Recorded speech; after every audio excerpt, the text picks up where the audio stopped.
আমরা আছি এখন হচ্ছে কিশোরগঞ্জের হাওরের বর্তমান পরিস্থিতি কিন্তু অনেক বেশি খারাপ। কারণ হচ্ছে বৃষ্টির পানিতে হচ্ছে ধানের জমিগুলো একদম নষ্ট হয়ে যাচ্ছে, পাকা ধানগুলো তারা নিতে পারতেছে না। তো মোট কথায় মানে হাওরের বর্তমান পরিস্থিতি আমরা আসলে দেখার জন্য আসছি।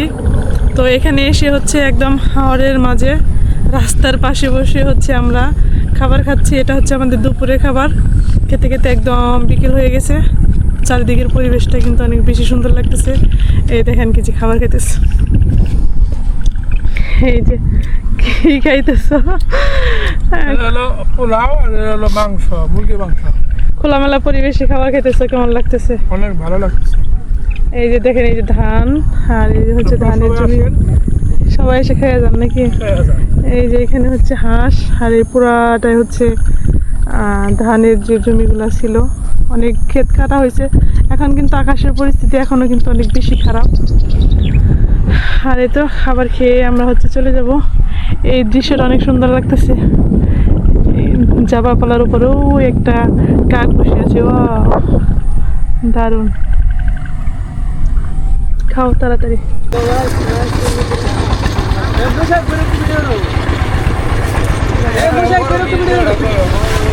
না না বোমা কি করবেন?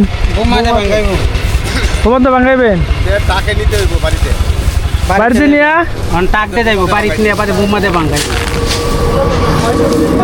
কত বিঘা বুনছেন? কত বিঘা জমিন? আমার হলো 6 একর। 6 একর।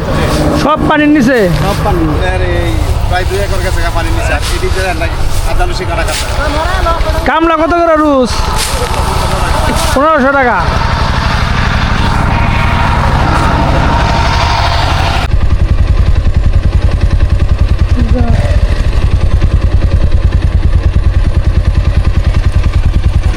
কোন উত্তরে ভাত খেতেছেন এখন?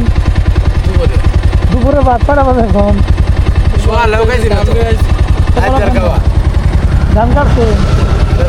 রাত্রে খাইলাম, সকালে তো নাস্তা খাই না। এই এখন খাইতেছি নাস্তার ভাত এখন খাইতেছি। মানে সকালের নাস্তার ভাত কেবল খেতেছে? এখন খাইতেছি। কেন তো দেরি কেন? দেরি এই যে হাওড়ের অবস্থা আপনার কলার মধ্যে যে গাড়িতে ধান আনতাছি, এই জার্নি রুট করতেছি। আপনাদের ধানও কি পানির নিচে চলে গেছে? হ্যাঁ, কত বিঘা জমি আপনাদের? আপনারা কি কাজ করতেছেন? আমরা গাড়িতে নামাইতাছি, গৃহস্থ যে করছে না, তারপরে গেছে 20-22 কাটা 19 কাটা ক্ষেত লেগে থাকে একবারে কাটতাছি। 19 কাঠা ক্ষেত। অনেক। ভাই প্রতি বছরই কি হাওড়ে এরকম হয় না? এই বছর তো এই বছরই, আর এই কয়েক বছর ভিতরে এরকম হয়েছে না। কামলা দাম কত করে? কামলার দাম হয়েছে, কামলা তো পাওয়া যায় না। 1000, 1200, 1500, 2000 টাকাটাও ক্ষেত কাটাইতে পারি না। এখন বর্তমানে আপনার ক্ষেত অর্ধেক নিবো গা হেরা, আর অর্ধেক গিরচ্ছে, এরপরে মানুষ পাওয়া যেত না। মানে অর্ধেক জমি যারা কেটে দিবে তারা নিবে, আর অর্ধেক হচ্ছে তারপরেও পাওয়া যায় না। না, এরপরে লোক পাওয়া যায় না। বুঝতে পারছি। খুব কষ্টে আছে। হ্যাঁ, কষ্ট আসলে। হাওড়ের অবস্থা খুবই খারাপ ভালো আছে বর্তমানে। সবাই। আপনারা কি তা খাওয়াই তবে আচ্ছা ঠিক আছে, ধন্যবাদ। আমাদের খাবার সাথে আছে, সমস্যা নেই।